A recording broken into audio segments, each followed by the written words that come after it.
Namaste. Meru naam Mark ho. Ma jiubadev bata ho. Usko naam tajita ho. Ra u senza ho. Hamro pratam quad face collision. Bako pachpanan din bayora yoho droner school.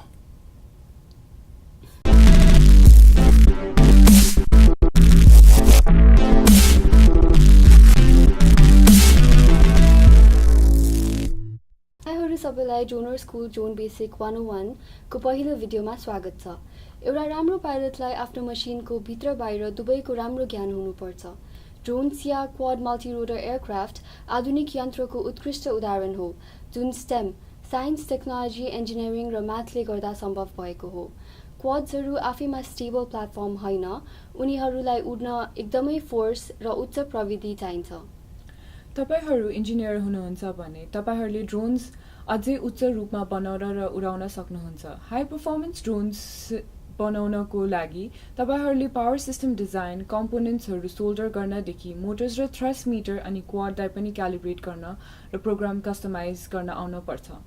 यो सबै त सुरुवात मात्रै हो, तर don't worry stem warriors, अहिले झन् हाम्रो जेनेरेसनसँग ठुलो ओपन सोर्स कम्युनिटी छ जहाँ गएर आफूलाई चाहिने ज्ञान र अनुभव लिन मिल्छ। यो भिडियोबाट हामीहरूले तपाईहरूलाई ड्रोन आर्टको लागि चाहिने म्याथमेटिक्स, फिजिक्स, इलेक्ट्रिकल, मेकानिकल र सफ्टवेयर इन्जिनियरिङ स्किल्सहरू सिकाउने छौँ। साथैमा हामी तपाईहरूलाई ओपन सोर्स कम्युनिटीको राम्रो कन्ट्रिब्युटर्सहरूले गर्ने कामको बारेमा पनि कुरा गर्नेछौँ। ओपन सोर्स कम्युनिटीमा Kabob, FBP, Joshua Bardwell, Oscar Liang, mini quad test bench, Blue Falcon flight test, Rotor Riot, Electroboom, AVE जस्तो राम्रो कन्ट्रिब्युटर्सहरू छन्। तर इलेक्ट्रोबुम र एभीईले पनि ड्रोन्सको भिडियोजहरू बनाउँछन् र उनीहरूको भिडियोज झन् दामी हुन्छ नि। साँचो कुरा भन्नुपर्दा तपाईलाई स्टेमको विषयहरू सिक्न पर्मिसन चाहिँदैन। रिसोर्सेसको भण्डार पाउने ठाउँमा हामी त केवल सानो माध्यम मात्रै हो। अब ड्रोन्सले कसरी थ्रस्ट प्रड्युस गर्छ भन्नेबाट सुरु गरौँ, किनभने थ्रस्टले गर्दा मात्रै ड्रोन्स उड्न सक्छ। यो भिडियोमा अनि तपाईहरूलाई हामीले प्राय ड्रोन्समा एलिगेन्स होइन प्योर ब्रुट फोर्स हुन्छ भनेको सुन्नुहुन्छ। हामीले बुझ्नुपर्ने फर्स्ट कन्सेप्ट चाहिँ के हो भने थ्रस्ट मोटर्सले होइन प्रोपेलर्सले प्रड्युस गर्छ। फ्लाइट कन्ट्रोलरले पिडब्ल्युएम सिग्नल वा डिजिटल सिग्नल इलेक्ट्रोनिक स्पिड कन्ट्रोलरलाई पठाउँछ। पिडब्ल्युएमले मसफेट कति छिटो अन र अफ हुन्छ थाहा पाउँछ, जसले मोटरमा भएको म्याग्नेट्सको पोलारिटी स्विच कन्ट्रोल गर्छ। म्याग्नेट्सले जुन स्पिडमा पोलारिटी स्विच गर्छ त्यसले नै मोटरको रोटेसनल स्पिड कन्ट्रोल गर्छ। प्रोपेलर्सले हावामा ड्र्याग फोर्सको सामना गर्छ अनि त्यसबाट टार्गेट गरेको रोटेसनल स्पिड म्याच गरी चाहिने जति करेन्ट सबै तान्छ। करेन्ट इलेक्ट्रोनिक स्पिड कन्ट्रोलबाट पास हुँदै जानुपर्छ, किनभने मोटरले इलेक्ट्रोनिक स्पिड कन्ट्रोल ह्यान्डल गर्न सक्ने भन्दा बढी करेन्ट भयो भने पहिला इलेक्ट्रोनिक स्पिड कन्ट्रोल चल्छ। मोटरबाट पाएको रोटेसनल रेटले नै प्रोपेलर घुम्छ। प्रोपेलरले जति ड्र्यागको सामना गर्छ मोसफेट स्विचिङले डिफाइन गरेको अनुसार चाहेको रोटेसनल स्पिड पाउनको लागि त्यति नै बढी मोटरले करेन्ट आकर्षित गर्नुपर्छ। थ्रस्टको प्रोडक्सन थाहा हुनको लागि हामीलाई प्रोपेलरहरूको रोटेसनल स्पिड र तिनीहरूको पिच थाहा हुनुपर्छ। अब ड्रोन फ्लाइटलाई प्रभाव गर्ने फोर्स र स्ट्रक्चरल डायनामिक्सलाई हेरौँ। ड्रोनले कसरी थ्रस्ट प्रयोग गर्छ भन्ने बारेमा कुरा गर्नु अगाडि स्पिनिङ मोटर्सले कसरी रोटेसनल फोर्स अथवा टोर्क प्रड्युस गर्छ बुझौँ। न्युटन्स थर्ड लले हरेक एक्सनको इक्वल एन्ड अपोजिट रियाक्सन हुन्छ भन्छ।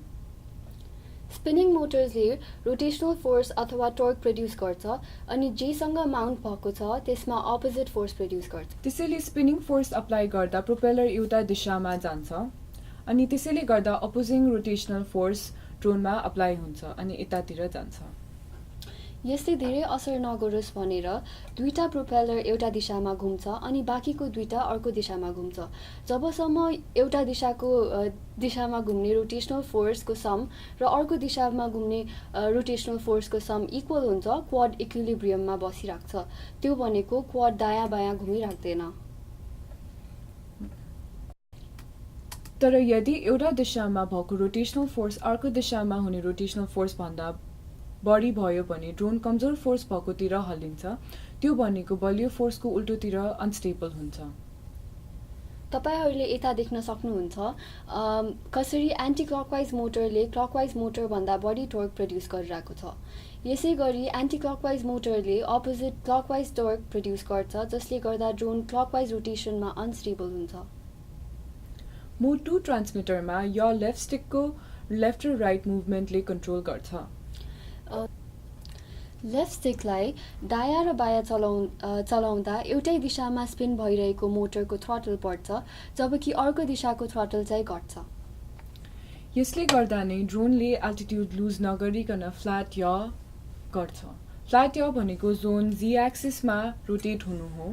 जी एक्सिस भनेको चाहिँ ड्रोनको माथिबाट बढेको भर्टिकल एक्सिस हो। तपाईहरुलाई थ्रस्ट भनेको के हो लागिरहेको छ होला। थ्रस्टलाई हामीले ड्रोनको मासलाई इफेक्ट गर्ने ग्राभिटीको अपोजिटमा हुने फोर्स हो भनेर बुझ्न सक्छौं। ड्रोनको मासमा भएको ग्राभिटीको इफेक्टलाई नै हामीले वेट भन्छौं। प्रोपेलरले प्रोड्युस गरेको लिफ्टिङ थ्रस्ट फोर्स अफ ग्राभिटीसँग इक्विलिब्रियममा तब पुग्छ जब चारवटै प्रोपेलरबाट आएको थ्रस्ट ड्रोनको वेटसँग बराबर हुन्छ। हामीले यसलाई होभर भनेर रिफर गर्छौं, तर यो भन्दैमा ड्रोन ट्राभल गरिरहेको छैन भन्न मिल्दैन। यो भनेको ड्रोनले एल्टिट्युड मात्र लुज नगर्नु हो। ड्रोन्सले एल्टिट्युड लुज नगरे पनि बाङ्गो उड्न सक्छ किनभने lifting thrust force of gravity बराबर हुन्छ। तर यो भन्दैमा सबै थ्रस्ट प्योर लिफ्टिङ फोर्स हुन्न। यो लिफ्टिङ थ्रस्टको क्याल्कुलेसन हामी अर्को भिडियोमा गर्नेछौँ। तर एकछिन अझै बाँकी छ। यदि हरेक मोटरको थ्रस्ट भेक्टर ग्राभिटीको अपोजिटमा छ भने 100% त्यो थ्रस्ट लिफ्टिङ थ्रस्ट हो र यदि टोटल थ्रस्ट ग्राभिटी बराबर छ भने होभर गरिरहेको मानिन्छ। तर यो भन्दैमा हरेक मोटरले इक्वल थ्रस्ट दिइरहेको छ भन्न मिल्दैन। त्यो त खासमा ड्रोन फ्रेमको स्ट्रक्चरल डायनामिक्समा भर पर्छ। स्ट्रक्चरल डायनामिक्सको बारेमा थाहा पाउनु अगाडि हामीलाई थ्रस्ट कसरी चलाउँछ थाहा हुनुपर्छ। हामीले मोड 2 ट्रान्समिटरको लेफ्ट स्टिक माथि तल मुभ गर्यो भने सबै मोटरको थ्रस्ट बराबर बाडिन्छ अनि त्यसले एल्टिट्युड बढ्न र घटाउन मिल्छ। स्टिक माथि ठेल्यो भने एल्टिट्युड बढ्छ तर स्टिक तल ठेल्यो भने एल्टिट्युड घट्छ। चारवटै प्रोपेलरबाट आएको थ्रस्ट यदि घटी बढी छ भने फ्लाइट कन्ट्रोलरले हरेक मोटरको स्पिड नियन्त्रण गरेर ड्रोनलाई स्टेबल बनाउन खोज्छ। स्ट्रक्चरल डायनामिक्सले तपाईको क्वाड उड्ने तरिकामा इफेक्ट गर्छ। यो क्वाडको दुईटा बायाँतर्फको आर्म्स दायाँतर्फको आर्म्स भन्दा कति लामो छ हेर्नुहोस्। त्यसैले बायाँतर्फको मोटरहरूलाई मेकानिकल रूपमा फाइदा छ र दायाँपट्टिको मोटर्सहरूले बायाँको भन्दा अलि बढी काम गर्नुपर्छ। हामीले ड्रोनको स्ट्रक्चरल डायनामिक्स हेरेको छैन। त्यो नहेरेसम्म हाम्रो फिजिक्स मोडल पूरा हुँदैन। खासमा हामीले मोमेन्ट्स अफ आर्म बुझ्नुपर्छ। मोमेन्ट्स अफ आर्म्सले प्रोपेलरले प्रोड्युस गरेको थ्रस्ट र आर्मको लेन्थले दिएको मेकानिकल फाइदा हेर्ने गर्छ। प्रोपेलरबाट प्रोड्युस भएको थ्रस्टलाई आर्मको लेन्थले मल्टिप्लाई गरेर एउटा आर्मको मोमेन्ट क्याल्कुलेट गरिन्छ। त्यसैले होभर या एउटा समान एल्टिट्युड राख्न थ्रस्टको इक्विलिब्रियम होइन कि आर्मको इक्विलिब्रियम महत्त्व राख्छ। क्वाडको इक्विलिब्रियम 3 डाइमेन्सन्समा हुन्छ। त्यसैले रोटेशनल फोर्स जस्तै हामीले मोमेन्ट्सलाई युजुअल पोजिटिभ र नेगेटिभ भ्याल्युजमा हेर्न मिल्दैन। हामीले थ्रस्टको बारेमा सोच्दा थ्रस्ट जी एक्सिसमा सिधा माथि गएको सोच्छौँ, तर हरेक मोमेन्टले आफ्नो फोर्स मासको सेन्टरमा एङ्गुलर फोर्स कि त टर्कको रूपमा जी एक्सिसबाट क्वाडको बिचतिर हान्छ। त्यसैले हामीले आर्म्सलाई चारवटा क्वाड्रेन्ट्समा एक्स्ट्रा वाईको टर्म्समा सोच्नुपर्छ। चारै आर्म मोमेन्ट इक्विलिब्रियममा पुग्न हामीले सबै पोजिटिभ एक्स र सबै नेगेटिभ एक्स भ्याल्युजलाई क्यान्सल गर्नुपर्छ। त्यसै गरी पोजिटिभ वाइज र सबै नेगेटिभ वाई भ्याल्युजलाई क्यान्सल गर्नुपर्छ। यदि हामीले आफ्नो ड्रोन अगाडि बढाउनु छ भने इक्विलिब्रियम तोड्नुपर्छ। यो गर्नको लागि एक्सको पोजिटिभ भ्याल्यु एक्सको नेगेटिभ भ्याल्यु भन्दा धेरै या एक्सको नेगेटिभ भ्याल्यु एक्सको पोजिटिभ भ्याल्यु भन्दा धेरै हुनुपर्छ। यसले गर्दा नै हाम्रो ड्रोन दायाँ बायाँ घुम्छ अनि हाम्रो ड्रोनलाई अगाडि र पछाडि लग्नको लागि वाईको नेगेटिभ भ्याल्यु वाईको पोजिटिभ भ्याल्यु भन्दा बढी या वाईको पोजिटिभ भ्याल्यु वाईको नेगेटिभ भ्याल्यु भन्दा बढी गर्न मिल्छ। मोड 2 ट्रान्समिटरको राइट स्टिकले एउटा साइडमा हुने दुईटा मोटरको थ्रटल इन्क्रिज गर्छ। यसले गर्दा ड्रोन ब्याङ्क हुँदै ल्याटरली उड्छ। राइट स्टिक माथि लग्यो भने थ्रटल पछाडिको दुईटा मोटर्समा बढ्छ। सजिलोको लागि उनीहरूलाई नेगेटिभ वाई मोटर्स भनौँ। यो नेगेटिभ वाई मोटर्सले पोजिटिभ वाई मोटर्सलाई जित्छ जसले गर्दा ड्रोन अगाडि फालिन्छ र अगाडि नै बढ्छ। राइट स्टिकलाई तल गर्दा पोजिटिभ वाई मोटर्सहरूले नेगेटिभ वाई मोटर्सलाई जित्छ जसले गर्दाखेरि ड्रोन पछाडि फालिन्छ र पछाडितिर नै जान्छ। अब त्यसो भए यो सबै कुरालाई समेटौँ। टी भनेको थ्रटल हो अनि मोटर कन्ट्रोलरमा लेफ्ट स्टिकलाई माथि तल मुभ गरेर कन्ट्रोल गर्छ। ट्रान्समिटर कन्ट्रोललाई जति इनपुट दिन्छौँ त्यही अनुसार थ्रटल प्रड्युस हुन्छ। उदाहरणको रूपमा यदि हामीले राइटतिर ड्रोन लगिरहेछ भने फ्लाइट कन्ट्रोलरलाई लेफ्ट थ्रटल मोटर्स M1 र M4 ले इन्क्रिज गर्छ र लेफ्ट मोटर M2 M3 को थ्रटल डिक्रिज गर्छ। एउटा विशेष दिशामा ड्रोन उड्नको लागि सबै मोटरले कति थ्रस्ट वा टर्क प्रड्युस गर्छ भनेर क्याल्कुलेट गर्न पिच, रोल र यको अमाउन्ट थाहा हुनुपर्छ। सजिलोको लागि हामी रोलिङ राइटलाई पोजिटिभ अनि रोलिङ लेफ्टलाई नेगेटिभ मानौँ। अगाडि फालिनलाई पोजिटिभ अनि पछाडि फालिनलाई नेगेटिभ मानौँ। अनि राइट यलाई पोजिटिभ, लेफ्ट यलाई नेगेटिभ मानौँ।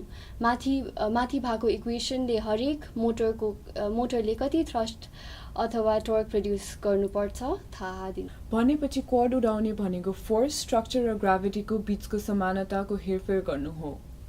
अब अर्को भिडियोमा हामीले ड्रोनहरू कसरी आफैमा अनस्टेबल छ र किन यसको फ्लाइट डायनामिक्स जटिल छ भन्ने बारेमा कुरा गर्नेछौँ। स्टेमको ज्ञान प्रयोग गरेर क्वाड फ्लाइटको क्यारेक्टरिस्टिक्सले हामीलाई क्वाड रोटर ड्रोन कति भिन्न छ भन्ने कुरा पनि बुझाउँछौँ। हाम्रो अरू भिडियोजहरू पनि आउने छन् जसमा हामीले कसरी साइन्स र इन्जिनियरिङको प्र्याक्टिकल युजेसले राम्रो ड्रोनहरू बनाउन सकिन्छ अनि कसरी राम्रो पाइलट हुन सकिन्छ भन्ने कुरा गर्नेछौँ। म तेजदा जियोबटदेवबाट अनि उ सिन्जा। आफ्नो ओपन सोर्स कम्युनिटीलाई सकभर सपोर्ट गर्नुहोला। आफ्नो फेभरेट भिडियोको एडमा क्लिक गर्नु, फेभरेट कन्ट्रिब्युटरलाई डोनेट गर्नु वा तपाईँहरूलाई जे आउँछ त्यसको भिडियो बनाएर अरूसँग सेयर गर्नु। हामी सबैले एकअर्काको मद्दत गर्नुपर्छ। अब गो एन्ड फ्लाइ 3-4 चोटि क्रास नगरेसम्म कसरी सिकिन्छ र होइन र? हामीले पनि त त्यही गरेको हो। त्यही त।